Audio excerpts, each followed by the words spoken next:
Toughest exam है India का, UPSC, उसकी 2.5 लाख की फीस को हम 7,500 में कर दिए।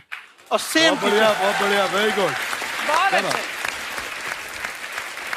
और इंडिया के सबसे बेस्ट टीचर के साथ जो भी हैं वो अपने सब्जेक्ट में उससे बेस्ट इंडिया में कोई नहीं। और इतना के बावजूद ऐसे हम लोग को लगता होगा 7,500 बहुत कम है। एक लड़की ने कहा कि सर शाम वाले बैच को ना मॉर्निंग में कर दीजिए। हम कहे बाबू तो इतना सबके इंडिविजुअल से तो बैच ट्रांसफर नहीं, तो क्या प्रॉब्लम है? उसने कहा ना शाम में हमको दूसरे के यहाँ बर्तन मांजने जाना होता है। तो हम लोग को लगता है कि जितना ये तकलीफ इससे कई गुना ज्यादा है। और कई बार तो ऐसा लगता है कि वो भी ना ले। एक लड़का बेचारा नदी से बालू निकालता था और वो बालू को भरता था, फिर नाव बालू को किनारे लेके बेचती थी और वो बालू भरता था, उससे मेरी फीस ले आया। हमारा हाथ कांप गया, हम कैसे फीस ले लेंगे यहाँ पर। बहुत बढ़िया।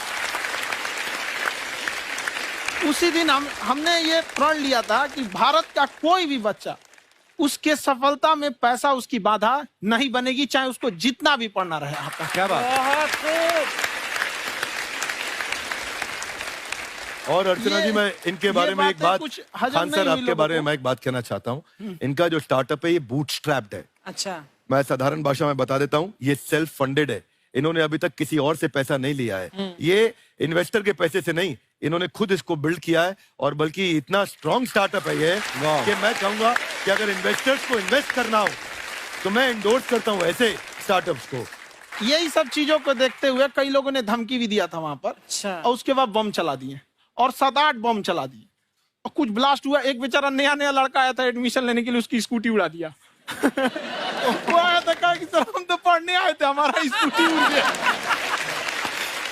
हमारी ऑफिस उड़ा दिए सब। एक तो पास में आके गिरा और नहीं फटा वो।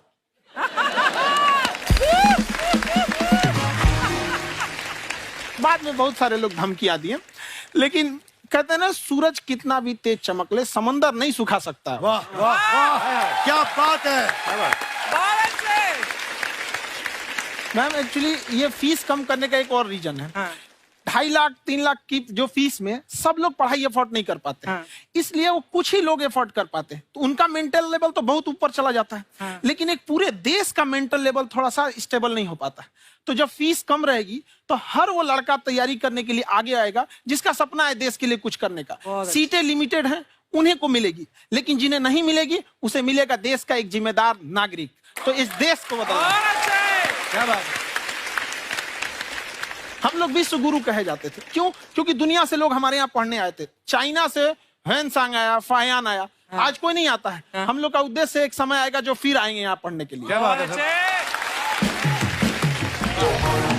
पर आप देखो अर्चना जी, सबसे ज्यादा आईपीएस आईएएस बिहार से निकलते हैं। आप देखो पढ़ाई लिखाई में पॉलिटिशियन बहुत बड़े बड़े निकले हैं। तो ऐसा नहीं है, हर जगह ऑप्शन भी नहीं है वहाँ पे, इंडस्ट्री नहीं है, खेती करेगा तो कोई खास वो नहीं रहे, ऑप्शन भी नहीं है। सही बात है। बिहार की मिट्टी में एक चीज है, जिद तो बहुत जबरदस्त है। कुछ भी नहीं रहेगा तो सब कुछ पाने का उसको जिद रहेगा, करके भी दिखा देगा। वहाँ पे कर देंगे हम यहाँ पे।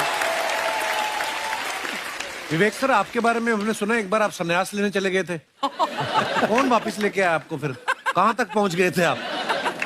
नहीं, मैं एमबीए की पढ़ाई के बाद मैं ये सोचा था कि अपना जीवन भगवान की सेवा में समर्पित कर दूं। अच्छा जी। बहुत साल मैं वृंदावन में रहा था और गुरुकुल में रहा था। अच्छा। और वहाँ सेवा करना, बहुत अच्छी शिक्षा मिली। मैं बोलता हूँ मेरी असली एमबीए वही थी, मोस्ट ब्यूटीफुल एसोसिएशन। और मैं वहाँ भगवत गीता पढ़ी, जहाँ मुझे गीता से लगाव हुआ। तो मेरे गुरुजी का आदेश था कि आप भगवत गीता को बिजनेस मैनेजमेंट के साथ जोड़ के देश दुनिया में बताओ। मेरे को लगा बड़ा मुश्किल काम है। मैंने बाद में देखा कि डॉक्टर स्टीफन कॉवी, जिनकी किताब है 7 habits of highly effective people, आप सबने पढ़ी होगी। उन्होंने बोला मैंने 7 हैबिट भगवत गीता से लिए। और हमारे देश के लोग ऐसे हैं जो मेरी किताब पढ़ते हैं, जो कि 3.5 मिलियन कॉपीज बिक चुकी हैं, और भारत में भगवत गीता नहीं पढ़ते। तो मुझे लगा कि मैं गीता विद मैनेजमेंट के ऊपर आकर के बातचीत करूं। मुझे लगा बहुत कठिन होगा, पर मेरे गुरुजी का आदेश था कि कठिनाई आपको तभी तक दिखेगी जब कठिनाई को देखोगे। तो एक छोटा उन्होंने मुझे बताया, पूछा कि इस कमरे में लाल रंग कितनी जगह है, देखो आप भी एक बार जरा देख के बताओ। 7-8 जगह लाल रंग दिख रहा है यहाँ पे आपको? 1 ये 2, वो लाल रंग टी शर्ट पे 3 4 5, ये लाल हो गया 6, उधर लाल हो गया 7, एप्पल लाल, बिल्कुल ठीक 7। पर जब आप लाल रंग ढूंढ रहे थे तो क्या आपको हरा रंग दिख रहा था? Yes no? नहीं। जब आप लाल रंग ढूंढ रहे थे तो क्या आपको काला रंग दिख रहा था? Yes no? नहीं। नो। जिंदगी भी ऐसी है, जो ढूंढोगे वही मिलेगा, बाकी कुछ नहीं मिलेगा। तो उन्होंने कहा कि आप इसी सोल्यूशन पे फोकस करो और गीता के मैसेज को पहुंचाओ। तो मैं बिजनेस मैनेजमेंट के प्रोग्राम्स कॉर्पोरेट्स में करने शुरू किए, क्योंकि गीता पहला मोटिवेशनल सेमिनार जो पृथ्वी के इतिहास में कपिल जी हुआ, वो कृष्ण ने दिया था। पहले मोटिवेशनल स्पीकर इस पृथ्वी के इतिहास के कृष्ण थे, जिन्होंने अर्जुन को रणभूमि में मोटिवेट किया था। बड़ी पेशेंस कृष्ण ने अपने लीडरशिप क्वालिटी से दिखाई, वो मुझे बड़ा इंस्पायर किया, वो चर्चा ने इंस्पायर किया और डिस्कशन ने इंस्पायर किया। तो उस डिस्कशन को मैं आज भी लेके चलता हूं अपने साथ। कहां सर, हमने सुना है आप 5 स्टार में रुके थे कल और नीचे जाके वड़ा पाव खाने गए आप रेहड़ी पे। एक्चुअली क्या है ना कि वहां जो चीजें सीखने को मिलती है ना, खाली पेट और खाली जेब इंसान को जो सिखाते हैं वो किसी यूनिवर्सिटी कॉलेज में नहीं सिखाया जाता। और गरीबी बड़ा बेशरम चीज होती है। तो कहते हैं कि मौत भी तू जल्दी आया कर गरीब के घर में, कफन का पैसा भी खर्च होता है दवाइयां खरीदते खरीदते। हाय हाय हाय, क्या बात है।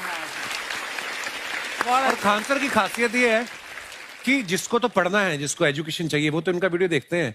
लेकिन वैसे भी कई लोग, जैसे अर्चना जी बात करी थी, कहती मैंने जब देखना शुरू किया तो मैंने बैक टू बैक इतने सारे वीडियोस देखे, क्योंकि आपका जो तरीका जो बोलने में, एक तो इनकी जो टोन है पढ़ाने में, और साथ साथ में जो ह्यूमर आता रहता है, तो उसकी वजह से और भी इंटरेस्टिंग हो जाते हैं आपके वीडियो। शुरुआत में हम लोग जब स्टूडेंट लाइफ में थे, या हम कई स्टूडेंट को भी देखते हैं, वो बेचारे जब थक जाते हैं तो आपका शो देखने लगते हैं। तो शुरू में हमको लगता था जब कि अरे यार हमारी पढ़ाई उसके लिए है, लेकिन पढ़ाई में थक जाता है, शो देख के नहीं थक जाता। तो हमने सोचा दोनों को मिक्स कर देते हैं। तो हमने उसको, और आज आपको पता नहीं हमने भी यही किया है। मिक्स करने। हमारे एजुकेशन सिस्टम में 2 कमी है, एक एजुकेशन की, दूसरा सिस्टम की। आप पटना से हैं ना? हाँ। हमें भी पटना पसंद है। बस कोई पटाने वाला चाहिए। नहीं, मजाक नहीं कर रहे हैं। आपका जो चैनल है, हम दिन में 10 बार आपके चैनल को सब्सक्राइब करते हैं। दिन में अरे हाँ, और बेल आइकन तो हम इतना जोर से दबाते हैं कि बाकी यूट्यूब वाले बाहर निकल के देखते हैं कि ये कौन है जिसने इनका चैनल इतना जोर से दबा दिया बेल आइकन। बुढ़िया, तो ये शर्म नहीं आती है? आते ही फ्लर्ट शुरू कर दिया ना तूने। तो जाते हुए करते हैं क्या? तो विवेक जी नमस्ते, आपसे एक काम था छोटा सा, कर देंगे आप? ये क्यों करेंगे? नहीं, गुरुजी हमेशा अपने वीडियो में कहते हैं कि विवेक से काम लो, विवेक से काम लो। विवेक मतलब दिमाग से काम लो आप। हाँ, तो विवेक जी अपने दिमाग से ही काम लेंगे, बहुत दिमाग है उनके पास। ये देखिए, जो आदमी, आपको मैं बताइए, जो आदमी बिना फिल्म किए कपिल शर्मा शो में आ गया, कितना दिमाग होगा उसके पास। लेकिन एक बात है जिसकी वजह से हम आप तीनों से नाराज हैं। क्यों? क्या बात? हर चीज में मोटिवेट मोटिवेट मोटिवेट क्या होता है? सच कह रहा है, जब भी ये शब्द सुनते हैं हमें लगता है कोई हमें चिढ़ा रहा है। बदल दीजिए ना, खाली मोटिवेट बोलना ही क्यों जरूरी है? कुछ और कीजिए। रोटी वेट, छोटी वेट, पतली वेट, कुछ भी बोलिए, मोटिवेट हटाइए। तो गुड़िया, तू भी एक्सरसाइज किया कर ना, देख डॉक्टर साहब ने कितना वजन कम किया है, तू भी कर ले। ठीक है, फिर मोटिवेट से ही चला लेंगे।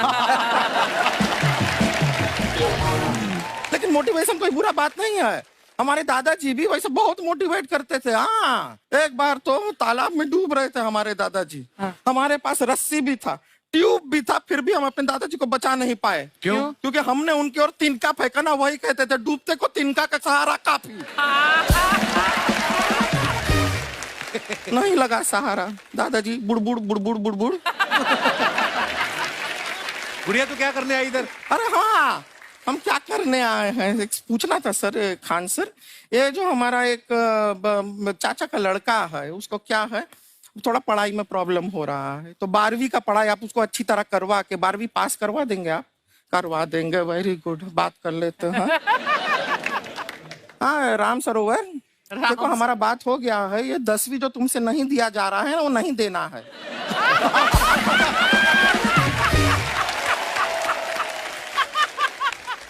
टेंशन नहीं है, 10वीं का खान सर से बात हुआ, ये सीधा 12वीं पढ़ा के पास कर देंगे। अरे ऐसे नहीं होता, पहले 10वीं पास करनी पड़ेगी, फिर 12वीं होगी ना।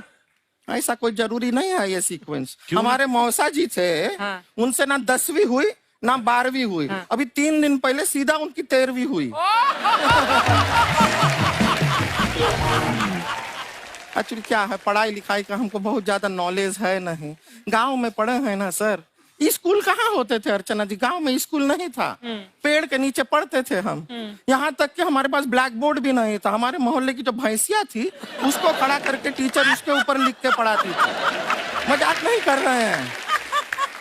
और आप तो समझ रहे हैं, अभी ब्लैक बोर्ड की एक अटैच डस्टर था बैक बोर्ड का, समझ रहे हैं ऐसा, वो पीछे से आता था, लिखा हुआ मिटाता था और चला जाता था। ये तो कुछ भी नहीं है। एक बार क्या हुआ, हमारा स्कूल शुरू हुआ, शुरू होते ही 2 महीने के लिए छुट्टियां हो गई। क्यों? ब्लैक बोर्ड ने बछड़ा दिया था ना। तो वैसे आप लोग ना इतने ज्ञानी हैं, सब कुछ जानते हैं। आपसे एक टेक्निकल सवाल पूछे। एक बार ना 4 दोस्त थे, 4 दोस्त, साम दाम दंड भेद। वो डिसाइड करते हैं कि चलो एक गेम खेलते हैं, तो टीम्स बनाते हैं। तो साम दाम ने एक टीम बनाया। इस पे भेद को बहुत गुस्सा आया, पता है क्यों? क्यों? क्योंकि भेद को दंड मिलाना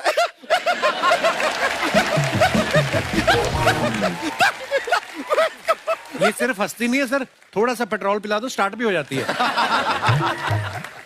इतना है कि और भी बता दीजिए, जब हम बीमार होते हैं हम डॉक्टर के पास नहीं मैकेनिक के पास जाते हैं, और डिटेल दे दीजिए। ऐसा कुछ नहीं है सर, ये बोलते हैं खाली। लेकिन अभी एक रिक्वेस्ट था सर, हमारा एक भाई है, पुरुषोत्तम नाम है उसका, वो गांव से आया हुआ है। आप लोग थोड़ा उससे सब बातचीत करेंगे, थोड़ा उसको प्रोत्साहन देंगे। और शर्मा जी, आपसे भी एक रिक्वेस्ट था, आपसे हमने कभी कुछ मांगा नहीं है। पुरुषोत्तम आएगा ना, एक बार बस उससे कह दीजिएगा, पुरुषोत्तम तुम कितने हैंडसम हो। मैंने देखा ही नहीं अभी तक। हाँ, तो देख के बस बोल दीजिएगा तुम ठीक है। कितने हैंडसम हो, ऐसा बोल दीजिएगा प्लीज। ठीक है। हम बुला लेते हैं पुरुषोत्तम।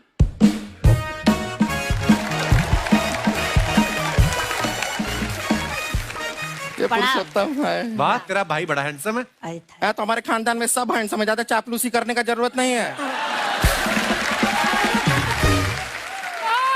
देखा हमारा यहाँ पे कितना चलता है। एक नंबर दीदी, एक नंबर। सब लोग हैं, नमस्ते कर दो। ये बड़ा अच्छा लड़का है, गांव में ना भैंस चराता है, इसको थोड़ा मोटिवेट कीजिए ना।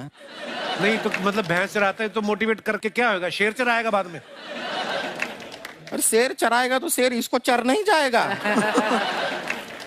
नहीं नहीं, ऐसे हम खाली कह रहे हैं, तुम्हारा चेहरा थोड़ा बकरी जैसा है ना, तो वैसे ये सब बड़े बड़े लोग हैं। इनको बताओ कहा क्या बनना चाहते हो जीवन में आगे? HR। HR?